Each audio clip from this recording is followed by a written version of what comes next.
Yo, what is going on, guys? This is your NFL Talk Show with your host, Noah Roberts. Welcome back to another video. Now, today, we're going to be recapping about the championship week. On the NFC side, at 3:05, the Packers and the Bucs played. If you watched, the Bucs came out on top, 31-26. Rodgers did outplay Brady, though, having a 3-touchdown to 1 interception ratio, and then Brady throwing, 3 picks. 2 of those picks going to Jair Alexander. But Rodgers also led the 2 in yards with 346 and a 101 passer rating. Brady, though, 2 of the picks weren't really his fault, though. One was due to getting hit as he was throwing the ball, and the other was just miscommunication by his receiver.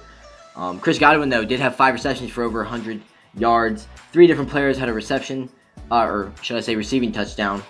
Green Bay also struggling to run the ball, only had 67 rushing yards, barely averaging 4 yards a carry.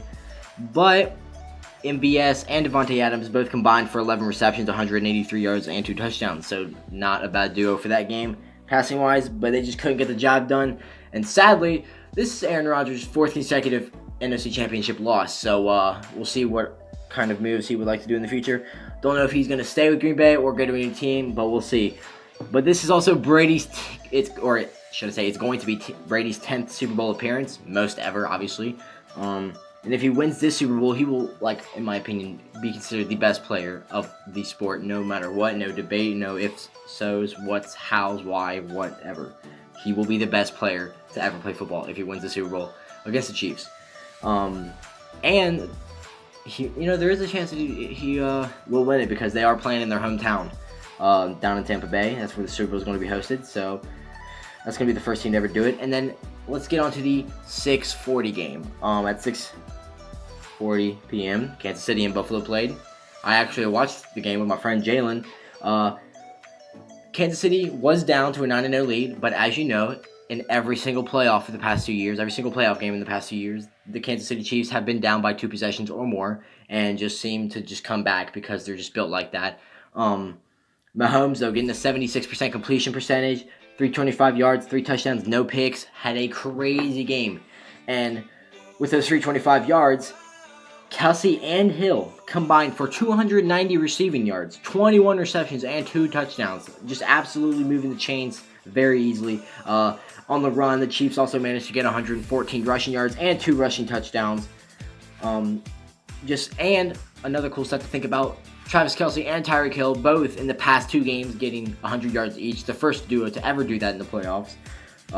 This is Mahomes' 3rd AFC Championship appearance, and he's the youngest player to ever do it, and this is going to be his 2nd Super Bowl in a row. Mahomes is just playing absolute dumb. He's putting up dumb numbers, and he's just obliterating every single defense that he faces. Obviously, the first time when the Bills and the Chiefs played, it was Week 6, and the Bills weren't the team that they are now, but Mahomes still made them look like they were playing in Week 6. So that's how that went. Now, on the defensive side of Kansas City, their defense isn't the best, but they make plays when they need to. Just like last night, Frank Clark coming up clutch with 2 sacks and 2 tackles for losses. Josh Allen had an okay performance, but was kind of lacking completions. He had 287 yards, 2 touchdowns, 1 pick, only a 58% completion percentage, but did get 88 rushing yards off of 7 carries.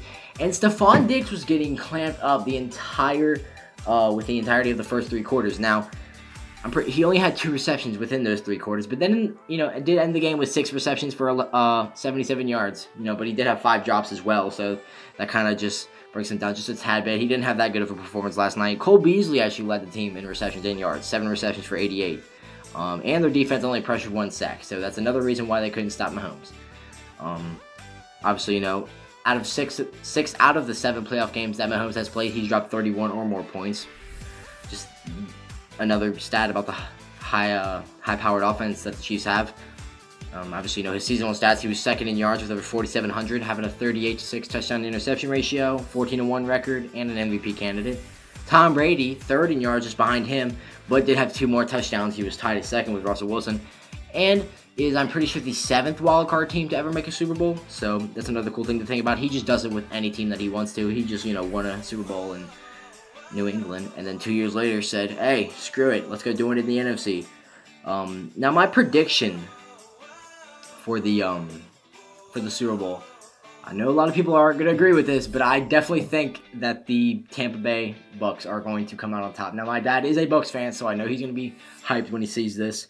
But I think that Tampa Bay wins in overtime 34-31, as in it goes into overtime 28-28. Kansas City scores a field goal, and Tampa Bay comes back and scores a touchdown. Now, another prediction, I think Mahomes gets at least 3 total touchdowns. Just him, passing, rushing, anything. I think he gets 3 total touchdowns, and I do as well think that Brady gets over 300 yards. He seems to do it in almost every single Super Bowl he plays. So I definitely think he will continue to do that. Brady's just, he upset the Saints in the divisional round. No one saw that coming. He upset the Packers. No one saw that coming. But obviously, Brady is Brady. He wins. That's what he does. So that's just some things I want to talk about, recapping the championship week and my predictions. Now, I definitely think Brady, because of these past 4 weeks, definitely deserves a spot in the Pro Bowl. I don't know how he's not in there, literally having 40 touchdowns, tied at second and third in yards, managing to reach the Super Bowl. Somehow wasn't even voted to the Pro Bowl. So he can't break the Pro Bowl record just quite. He's stuck at 14 for now. But anyways, guys, thanks for watching. If you enjoyed this video, make sure to hit that like button down below and comment down below, a video that I should do on next, or just ideas for videos. Now, and again, if you're new, make sure to hit that subscribe button. And thanks for watching.